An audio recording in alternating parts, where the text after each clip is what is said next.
Hi, இப்போ நம்ம பார்க்க போகிறது ஹென்ரி ஃபயலோட 14 பிரின்சிபல். இவர் வந்து யாருன்னா ஃப்ரெஞ்ச் மைனிங் இன்ஜினியரிங்காக இருக்கார், சீஃப் எக்ஸிக்யூட்டிவாக இருக்கார். அவர் வந்து மேனேஜ்மெண்ட்டுக்கு ஒரு 14 பிரின்சிபல் வந்து கான்ட்ரிபியூட் பண்ணுறாரு.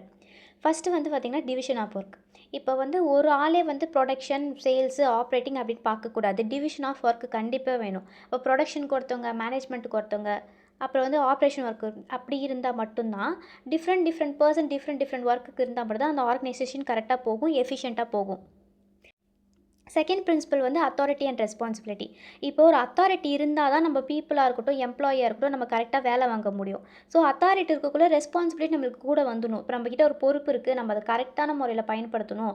இது நம்மளோட ரெஸ்பான்சிபிலிட்டி, குட் எத்திக்ஸ் மட்டும்தான் ஃபாலோ பண்ணணும், நல்ல விஷயங்களுக்கு மட்டும்தான் இந்த அத்தாரிட்டியை பயன்படுத்தணும் அப்படின்னு சொல்லிட்டு இந்த authority and responsibility second principle. Third வந்து டிசிப்ளின். இப்போ நம்மளுக்கு வந்து மேல் இடத்துலேருந்து ஒரு உத்தரவு வருது, டாப் மேனேஜ்மெண்ட்டோ இல்லை மேனேஜர்கிட்டயோ இல்லை ரூல்ஸ் அண்ட் ரெகுலேஷன் அப்படின்னு சொல்லிட்டு. இப்போ நம்ம அதை ஒபேயே பண்ணல, டிசிப்ளினாகவே இல்லைனா ஒரு ஆர்கனைசேஷன் கண்டிப்பாக வந்து அந்த மேனேஜ்மெண்ட்டில் இருக்க எல்லாமே ஃபெயிலியர் ஆகிடும். ஸோ டிசிப்ளின் வந்து ரொம்ப முக்கியமான விஷயம் மேனேஜ்மெண்ட்டுக்கு. ஃபோர்த் வந்து யூனிட்டி ஆஃப் கமாண்ட். இப்போ எப்படி சொல்கிறாங்கன்னா, யூனிட்டி ஆஃப் கமாண்ட்னா என்னென்னா, எல்லா எம்ப்ளாயுமே ஒரு மேனேஜ்மெண்ட்டில் இருக்கிறவங்க ஒரே ஒரு சுப்பீரியர்லேருந்து ஆர்டரை வந்து ரிசீவ் பண்ணாங்கன்னா கன்ஃபியூஷன் இருக்காது அப்படின்னு சொல்கிறாங்க. இப்போ நிறைய சுப்பீரியர் வந்து ஒருத்தவங்க ஒரு ஆர்டர் சொன்னாங்கன்னா கன்ஃபியூஷன் ஏற்படும்.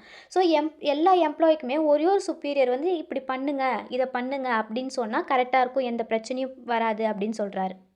ஃபிஃப்த்து பிரின்சிபல் வந்து யூனிட்டி ஆஃப் டைரக்ஷன். இதில் என்ன அவங்க சொல்கிறாங்கன்னா, இப்போ ஒரு ஆப்ஜெக்டிவ் இருக்கும். இப்போ நம்ம ப்ராஃபிட் மோட்டிவ் அப்படின்னா, ஒரே ஒரு ஹெட்டு வந்து அந்த ப்ராஃபிட் மோட்டிவ் அப்படின்ற இது இல்லைனா எஃபிஷியண்ட்டாக ஒரு ஆர்கனைசேஷனுக்கு கொண்டு போகிறோன்னா, ஒரு ஹெட்டு வந்து அந்த ஆப்ஜெக்டிவ்காக அவங்க வழி நடத்தினா போதும் அப்படின்னு சொல்கிறாங்க. ஏன்னா நிறைய பேர் இருந்தால் குழப்பமாயிடும். ஸோ வழி நடத்துறது ஒரு ஆப்ஜெக்ட்டுக்கு ஒரு ஹெட் இருந்தால் போதும் அப்படின்னு சொல்கிறாங்க. சிக்ஸ்த்து பிரின்சிபல் என்னன்னு பார்த்தீங்கன்னா, subordinate of individual interest to general interest. ஒரு ஆர்கனைசேஷனில் ஒரு கோல் இருக்குன்னா, அதுக்கு ஃபஸ்ட்டு இண்டிவிஜுவலாக இன்ட்ரெஸ்ட் எடுத்து பண்ணால் தான் அந்த எல்லாமே கரெக்டாக வந்து அச்சீவ் பண்ண முடியும். ஸோ ஒரு ஆர்கனைசேஷன் இன்ட்ரெஸ்ட்டோட ஒரு சப்பார்டினேட்க்கு இன்ட்ரெஸ்ட் வந்து தேவைன்னு சொல்கிறாங்க. செவன்த் வந்து ரெமுனரேஷன். இந்த பிரின்சிபல் என்ன சொல்கிறாங்கன்னா, கரெக்டாக யார் யார் என்னென்ன வேலை செய்கிறாங்களோ அதுக்கான ரெமுனரேஷன் சேலரி வந்து கண்டிப்பாக கொடுக்கணும், ஃபேராக இருக்கணும் எல்லா ரெமுனரேஷனும் அப்படின்னு சொல்கிறாங்க. எய்த் பிரின்சிபல் வந்து சென்ட்ரலைசேஷன். சென்ட்ரலைசேஷன்னா என்னென்னா, ஒரு சப்பார்டினேட்டுக்கு நிறைய இம்பார்ட்டன்ஸ் கொடுத்து நிறையா ரோல் கொடுக்கறதா இருக்கட்டும் மேனேஜ்மெண்ட் ஆர்கனைசேஷனில்.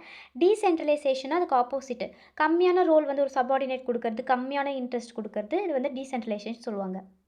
நைன்த் பிரின்சிபல் வந்து ஸ்கேலார் செயின். இந்த ஸ்கேலார் செயினில் என்ன சொல்கிறாங்கன்னா, ஒரு ஆர்டராக இருக்கட்டும் இல்லை ரூல்ஸ் அண்ட் ரெகுலேஷன் பாஸ் பண்ணணும்னா அது டாப் லெவல்லேருந்து லோயர் லெவலுக்கு வரணும். அப்போ தான் வந்து ரிஸ்க் கம்மியாக இருக்கும், எல்லாருக்கும் கரெக்டாக ஒரு லெவலுக்கும் கரெக்டாக போயிட்டு அது புரியும் அப்படின்னு சொல்கிறாங்க.